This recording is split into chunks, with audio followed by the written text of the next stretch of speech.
exciting lesson for you on alternate picking. So the cool thing is I actually have a free course on alternate picking, and it's all stuff that I've learned from working with my clients. That's right, that's something that I actually do. Coach people online with the guitar. So I have an opportunity to see a lot of different pitfalls, a lot of stuff that people fall into, a lot of misconceptions that people follow. Play it fast and then play it slow and then work it up to speed. You know, this is stuff that's absolute horse. Okay, so what we need to do is we need to forget all of that stuff that's being told to you by people who actually aren't good guitar players. By the way, this video can be found, there's a link in the description below, so if you want to check that out, go for it. It's all yours. It's free, bud. Have at it. Okay, that said, let's tap into some stuff that actually works. So I found that it's really effective is if you want to play faster, play faster. Crazy concept, okay? But 99% of guitar players, here's what they do. So they reach a certain tempo, and it's not good, so what do? I'm going to pull a full-blown Dora the Explorer, so you can figure it out for a second. Got it? They slow it down. How much faster are you going to get by slowing the metronome down? 0% faster. As a matter of fact, -% faster you will get by slowing the metronome down. And that's what people do. That's people's practice session. Okay? So what I like to do, considering you understand all sorts of things like what's a subdivision, how do I play it to a metronome, how do I speed up the metronome and then still consistently play that specific subdivision, like 16th notes, you know, like Yngwie Malmsteen was playing earlier. Okay, so 1 E and a 2 E and a 3 E and a 4. You know, let's say that's my whole group, you know, and as I bring it up faster, I might just go 1 E and a 2 E and a 3, you know, to take one of the groups of 16th notes out of it. But either way, I'm sticking with 16th notes still. So I'm either going 1 E and a 2 E and a 3, 1 E and a 2 E and a 3 E and a 4, or 1 E and a 2 E and a 3. Maybe I bring it up so fast I can't even play 3 beats anymore, so I got to play 1 E and a 2. Okay, so those are some different options as I'm getting higher on the metronome I can resort to. So that said, let's say you understand this. Now what a lot of people do, I see this all the time, is they'll go like this.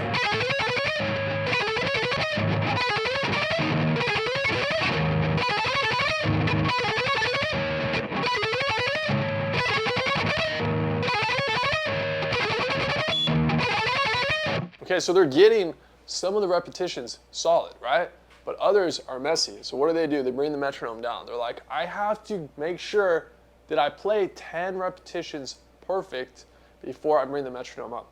Guess what? That never works, has never worked, will never work. What do you do instead? Honestly,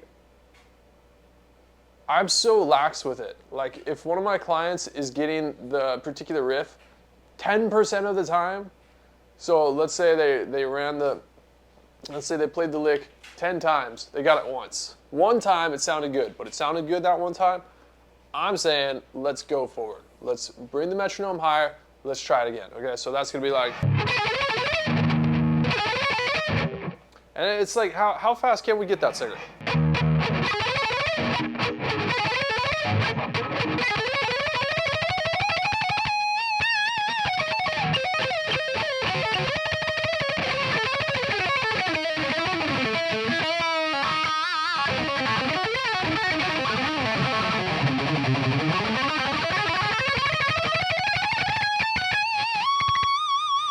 Okay, so a little improvisation there. You know how we do. But that's the point. It's not until people start working with me and they're like, oh, no, but like, you know, I'm actually not playing it that well. So wouldn't it make sense to bring it down first? And I ask them, do you want to play it slower or do you want to play it faster? They're like, well, I was just thinking. I said, no. Do you want to play it slower or do you want to play it faster? I want to play it faster. Okay, so then we're going to play it faster. End of story. This is how we're going to find success on the guitar, okay? We're just going to do what I say. It's a crazy thing, you know? But I've been around the game long enough. I know what I'm talking about. And if you're sitting there and you're still under the impression that by playing slower, you're going to somehow get faster, none of that. Okay, I can understand the thesis. I can understand the mission statement or the hypotenuse, hypothesis. It's like, oh, but you know, if I get it clean, then it'll sound good the whole time. My whole philosophy is like, we don't judge our guitar playing as to where it is right now. We believe in the process and judge where our guitar playing will be if we follow the right steps. You know, the right steps being crank that soldier boy. That specific proverbial soldier boy I'm referring to is the metronome. We're going to crank that metronome. Okay? So when you go up, so let's say your 16th notes are at 100 beats per minute. This is pretty modest. This is like super easy to do, you know, but a lot of people, they'll tell me, they'll be like, oh, you know, my 16th notes, they're plateaued there. And here's what you don't want to do. You don't want to play, if you're having a hard time playing your 16th notes, you know, you're like working on a particular solo and it has this 16th note run. No. Forget about that. Okay? Let's focus on this. 1 E and 2. That's like 1 beat's worth of 16th notes with 1 extra beat that we add to make sure that everything's lining up mathematically, okay? This is like some planetary science. I don't think that's actually the term. I think it's astronomy. I'm an asparagus. Okay, but this is the way that you're gonna find that gravity is gonna suck you into the proper subdivision by having that 1 extra beat. Some people practice 16th notes like this. Right, I played 4 notes. How does that work? Well, the thing is, people either end further than the click or they stop before the click ever happened, you know, but everyone's able to click in, oh, this is where I line the click up with. I stop on that note, I get it now. Everyone can do that, so that's why we have 1 extra note. Okay, so let's just get that really fast. Here's the thing, when you start doing that, a lot of people, they might get really good at this.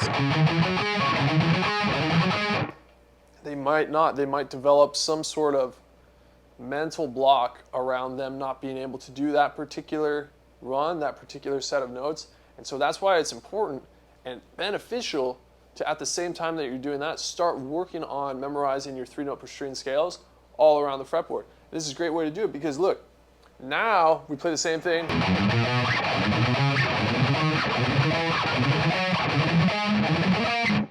In all these different directions. I played the same scale, but it's different scale shapes. You know, so now I'm working different fingers, different relationships. You know, 1, 2, 4, 1, 3, 4. I'm having opportunities to approach the guitar at different angles. You know, especially if I'm on different strings, it's all going to feel different. There's going to be different tensions. As long as I'm continuing to get things faster and faster, then I'm becoming a better guitar player, you know? And before I know it, I'm totally ripping way harder than I would need to if I just wanted to play a particular solo.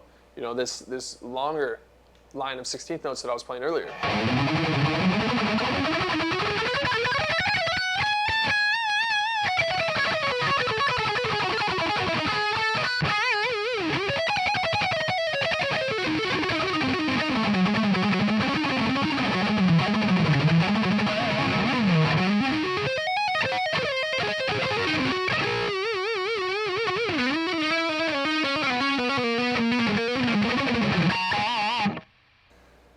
All of a sudden, I'm having an easier time, you know, and I can play a solo like that, which is super sick. It wouldn't have happened had I not taken the time to work out each of these things. Now, let's say you do go for this method that I just talked about, you know, playing different scales around the whole fretboard, trying different permutations, but using the same rhythm, and using just a small burst of that rhythm.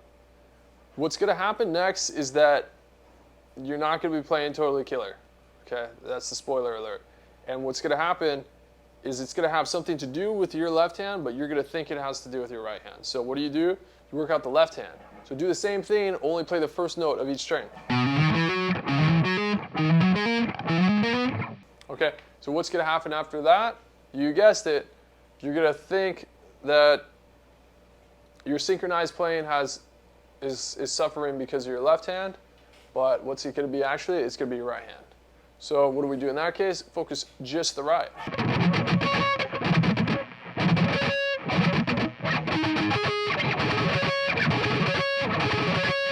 Okay, I used some harmonics so that you could hear on which strings I'm doing what.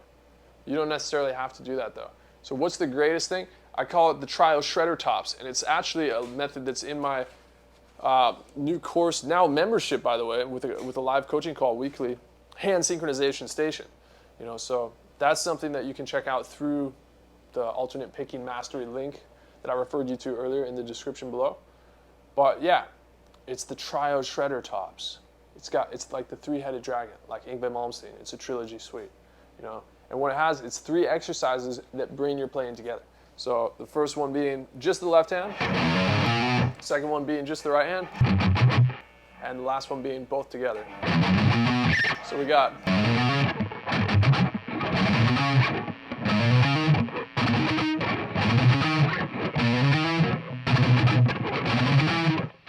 whichever order like feels good, but you want to be doing that. You want to be bringing that metronome, just peaking that metronome, spiking that metronome in the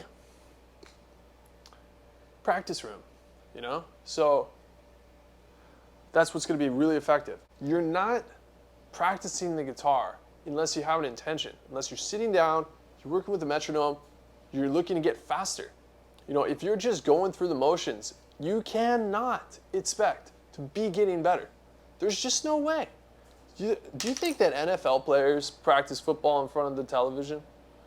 Like, think about that for a second. These guys are studying film. They're looking at the games from last week. You know, they're running plays. They're weight training to supplement their training. They're in their actual sport. You know, like they're doing everything they can. They do like flexibility. Even these giant linebackers, you know, they can like touch their nose to their knees and stuff. It's crazy. So, like, do you think that you get to an elite level like that by accident? By watching the television? It's never gonna happen, you know? You're never gonna get good at the guitar that way. You know, you gotta be intentional and you have to actually focus. So that's what you wanna bring to the plate when you do this, all right? So I understand that there's always gonna be passerbyers. Is that a word? It is now. That look at the proper method that I'm preaching to practice the guitar and get really good at it and say things like, oh, what they don't tell you is just practice 8 hours a day and then you'll be fine. Yeah, quick little retort on that. The thing is, I work with tons of guitar players. They tell me their background and what they've been doing to get to where they want to be. Plenty of people have told me they've been playing 8 hours a day. Guess what? They still can't play the guitar the way that they want to. Why? Because they don't focus on the right things, because they believe that they're going to get better at playing the guitar by playing the guitar slower. They're going to get faster at the guitar by playing the guitar slower. It's just not going to happen, you know?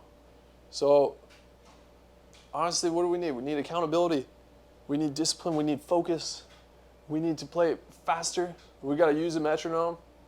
And yeah, I can honestly say, if you follow all the stuff I talked about from here, you're probably going to get super radical at the guitar without me, you know?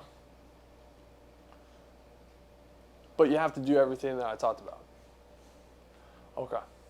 All right, guys. Well, like I said, if you want to check out this cool little course, it's totally for free. There's a link for it in the description below. You can do that. If you want to see me on your feed more, you can like and or comment and or subscribe. And if you're just a chill dude who likes to train jiu-jitsu, you sound like a handsome guy. All right. Talk to you soon. Peace.